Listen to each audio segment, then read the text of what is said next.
Oke, sebelum itu kita hari ini berdoa dulu ya untuk membuka pembelajaran. Boleh ketua kelasnya? Baik, sebelum kita memulai kegiatan belajar mengajar hari ini, alangkah baiknya kita memulai berdoa menurut agama masing-masing. Berdoa dimulai. Selesai. Oke, ada yang nggak masuk hari ini? Coba lihat samping kiri kanannya. Ada Bu. Apa tuh yang nggak masuk? Sagita, Kenapa? sakit, Sakit. Terus elang, itu dia kayaknya Bu. izin. Terus Terus siapa? Wilda. udah Tadi Wildanya. banyak ya. Oke. Hari ini kita akan membahas tentang salah satu lapisan yang ada di geosfer, yaitu biosfer. Nah, ada yang masih ingat gak pembahasan kita minggu lalu itu kita membahas tentang apa? Diskusi Bu. Diskusi apa tuh? Diskusi PPT biosfer. Udah jadi semuanya PPT-nya? Sudah. Oke, langsung aja. Abis ini kita akan mempresentasikan hasil kerja kalian. Di sini kalian langsung duduk per kelompok, oke? Boleh langsung duduk per kelompok. Oke, ini kelompok berapa? Tuh, ini kelompok 2. Ini tentang faktor ya? Iya. Ini tentang wilayah. Ya. Oke. Ada yang mau maju duluan nggak? Berurutan aja Bu. Iya, berarti kita undi aja ya.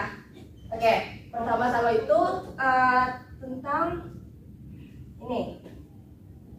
Kita ingat-ingat dulu tentang biosfer. Nah, biosfer itu adalah dari kata bios yang berarti hidup dan sfer yaitu lapisan. Biosfer sendiri merupakan tempat yang memiliki kehidupan pada lapisan bumi yang mana tersusun atas ekosistem yang beroperasi. Nah, di biosfer ini ada yang abiotik dan biotiknya. Nah, di sini saya udah ada QR. Ada yang mau scan nggak? QR ini ada yang mau scan? Mau. Boleh maju yang mau scan. Habis itu dibacain ke teman-temannya. Ini maju aja Bu. Iya, maju.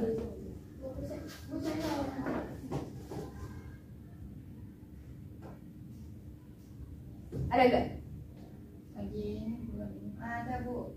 Nah, boleh disampaikan ke teman-temannya. Apa isinya? Isinya itu ada komponen penyusun biosfer dari faktor abiotik. Ya. Yang pertama itu ada suhu, yang kedua ada cahaya, yang ketiga ada kelembapan, yang keempat ada curah hujan, yang kelima angin, yang keenam air, yang ketujuh tanah, dan yang kedelapan topografi. Boleh tepuk tangan dong yang lain. Oke, selanjutnya nih ada satu lagi. Oke, siapa tadi yang mau scan? Saya Bu. Ayo maju. Bisa? Tunggu Bu. Bisa nggak? Oleh Bu. Udah. Udah.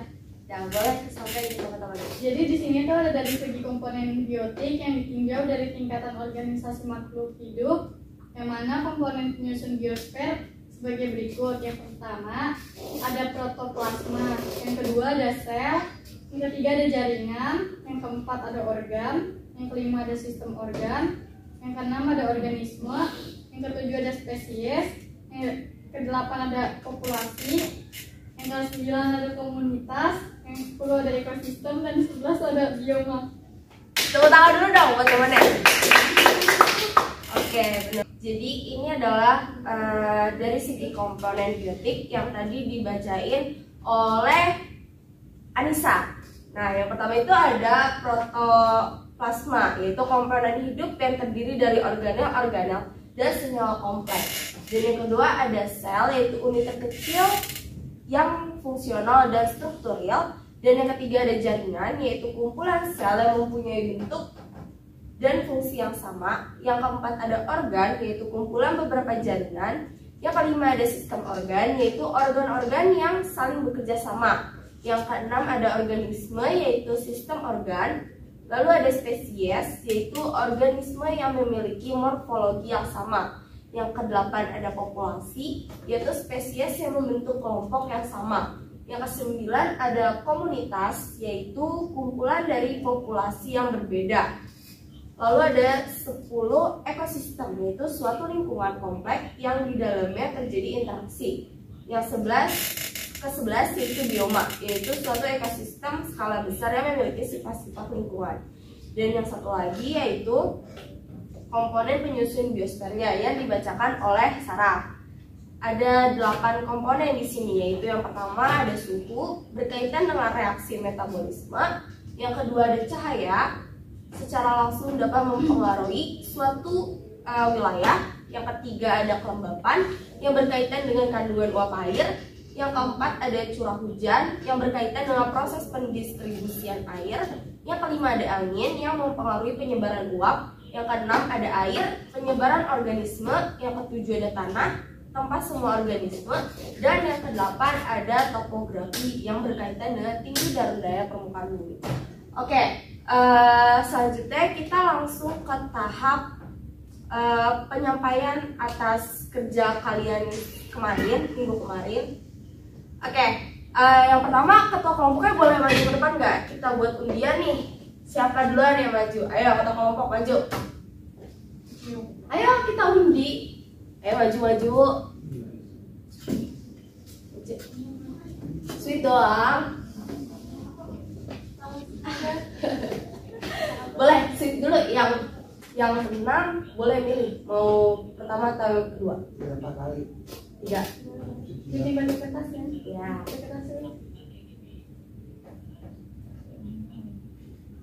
Sama 21. Nah, Dua sama. Belum, gua baru Udah berusaha. Dari 3. Berarti yang menang siapa? Aku. Oh, baru 2. Dua sama. Satu. Lagi. Dong yang mana? Lagi dong. Udah, Tiga satu dong. Kan sama sahabat. 2 sama.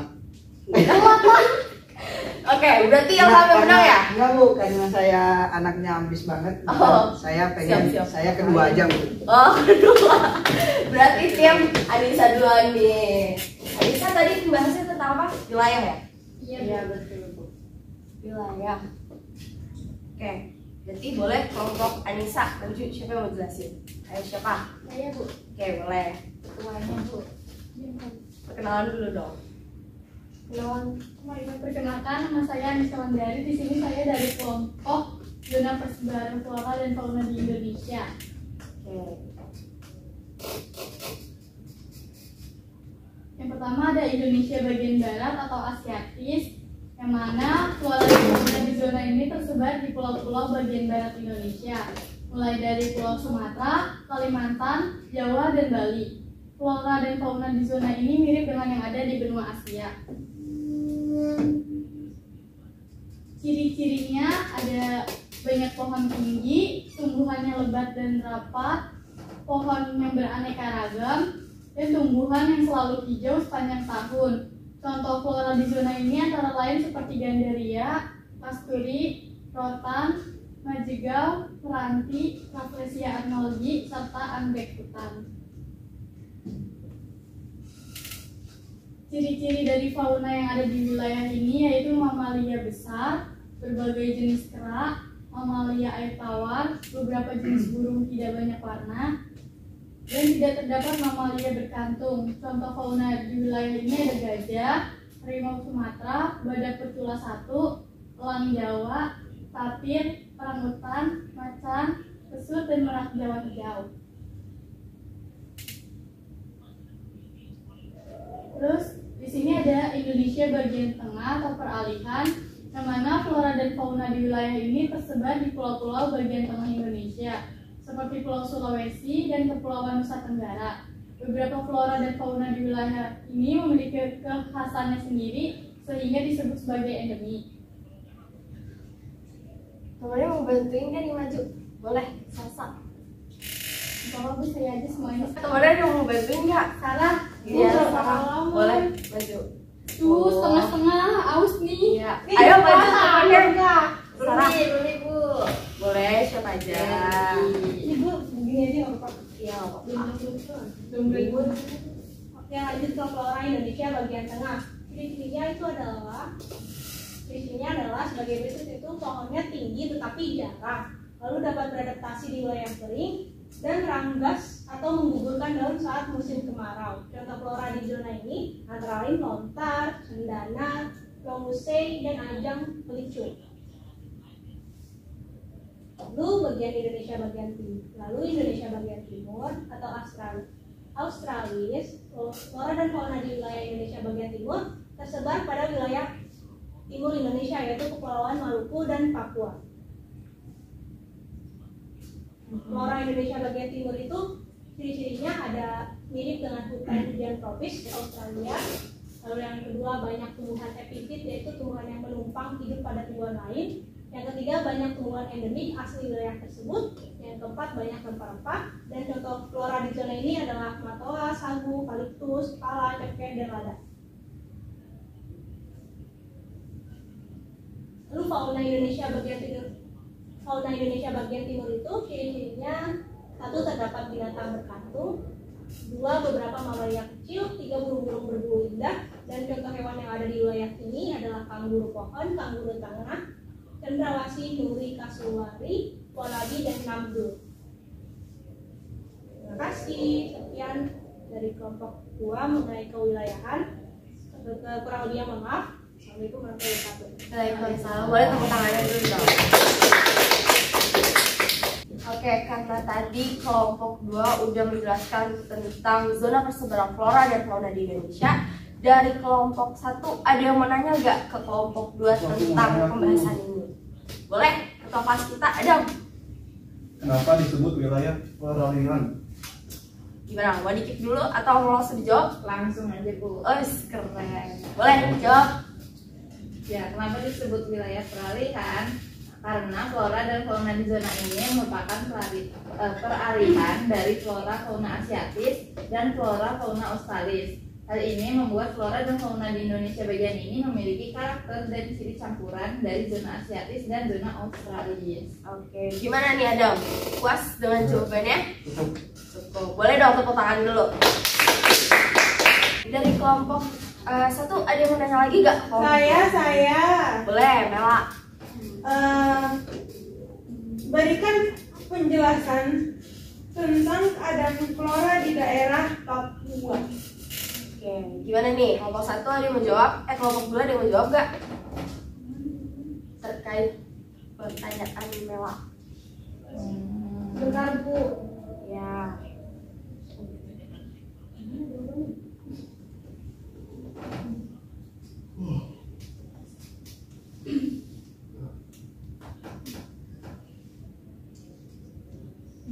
Gimana? Oke, tadi pertanyaannya Melati. Penjelasan tentang keadaan flora di daerah Papua.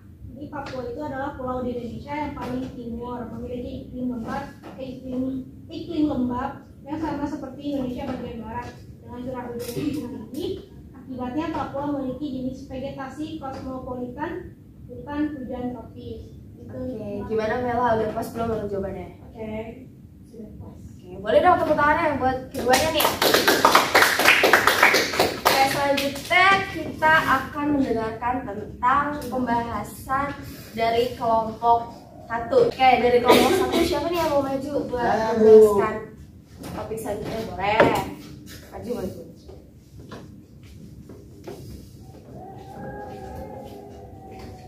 Perkenalkan, nama saya Ilham Anjis. Saya dari kelompok faktor persebaran flora dan fauna. Persebaran flora dan fauna erat kaitannya dengan persebaran iklim, tanah atau edafik, fisiografi, dan makhluk hidup yang ada di bumi. Hal itu karena cara hidup flora dan fauna sangat bergantung pada tempatnya. Faktor iklim. Faktor iklim adalah faktor-faktor yang berkaitan dengan cuaca di suatu wilayah yang mempengaruhi adanya flora dan fauna yang ada di wilayah tersebut. Unsur-unsur yang mempengaruhi faktor klimatik antara lain suhu udara, kelembapan udara, sinar matahari, hujan, dan angin. Namun unsur yang paling berpengaruh dalam faktor klimatik adalah suhu udara. Makin tinggi atau makin rendah suhu suatu wilayah, pasti akan lebih sedikit tumbuhan atau hewan yang dapat hidup di wilayah tersebut. Faktor edafik. Faktor edafik adalah faktor-faktor yang berkaitan dengan keadaan tanah pada suatu wilayah yang mempengaruhi adanya flora dan fauna di wilayah. Unsur-unsur tersebut dapat berupa pH tanah, tekstur tanah, struktur tanah, jenis tanah, kandungan air, dan kandungan udara yang ada di dalam tanah. Makin subur tanah di suatu wilayah, pasti akan makin banyak hewan dan tumbuhan yang ada di wilayah tersebut. Faktor fisiografis. Faktor fisiografis adalah faktor yang berkaitan dengan kondisi fisik suatu wilayah. Ada dua unsur yang mempengaruhi faktor ini, yaitu ketinggian tempat dan bentuk lahan. Maka dari itu, flora dan fauna yang ada di wilayah pegunungan akan berbeda dengan flora dan fauna di wilayah pesisir. Faktor makhluk hidup atau biotik. Faktor biotik berkaitan dengan makhluk hidup sebagai media penyebaran, baik itu manusia, hewan, ataupun tumbuhan. Sekian presentasi dari kelompok kami. Kurang lebihnya mohon maaf. Assalamualaikum warahmatullahi wabarakatuh. Waalaikumsalam. Boleh dong tepuk tangannya. Oke, gimana kelompok 2, ada yang mau nanya nggak ke kelompok 1 terkait pembahasan tentang faktor persebaran flora dan fauna? Gimana kelompok 2? Ada Bu. Apa? Boleh. Saya mau nanya, apa sih contoh wilayah dari faktor klimatik? Oke, gimana kelompok 1 ada yang mau jawab nggak? Gimana kelompok 1? Mela, boleh jawab? Oke. Saya menjawab pertanyaan dari Sarah. Misalnya di wilayah gurun yang sangat panas itu hanya ada beberapa hewan yang bisa bertahan hidup, yaitu seperti unta, terus kada gurun, dan serta ada satu tumbuhan itu tumbuhan kaktus. Nah, begitu pula pada wilayah kutub yang sangat dingin, hanya ada hewan berbulu tebal seperti beruang kutub atau juga tumbuhan lumut yang bisa hidup atau beradaptasi di daerah tersebut. Gimana Sarah? Ya udah Bu. Oke, boleh dong close dulu dari jawaban dan pertanyaannya. Gimana nih buat kelompok 2, ada lagi nggak yang mau tanya ke kelompok 1? Cukup Bu. Oke, cukup. Boleh kita applause buat hari ini. Oke, gimana semuanya udah pada paham tentang pembahasan faktor dan wilayah? Ada yang mau kasih kesimpulan nggak tentang dua materi yang tadi udah kita sampaikan gitu? Boleh Ilham? Ya, kesimpulannya kita tadi membahas lapisan biosfer, lapisan yang berada, lapisan setelah lapisan litosfer dan lapisan hidrosfer. Lapisan tadi kita dalam hidrosfer itu membahas faktor persebaran flora dan fauna, yang mana tadi yang dipengaruhi oleh iklim, tanah, fisiografi, dan dipengaruhi oleh makhluk hidup, baik itu manusia, hewan, dan tumbuhan. Itu aja Bu. Oke, cukup. Ada yang mau nambahin nggak? Oke, boleh tepuk tangan sekali lagi buat kita. Oke, untuk hari ini kita cukupkan pembahasannya. Kita lanjutkan untuk minggu depan. Boleh ketua kelasnya tutup pembelajaran Jadi hari ini. karena kita sudah selesai, langkah baiknya kita berdoa menurut kita masing-masing. Berdoa dulu.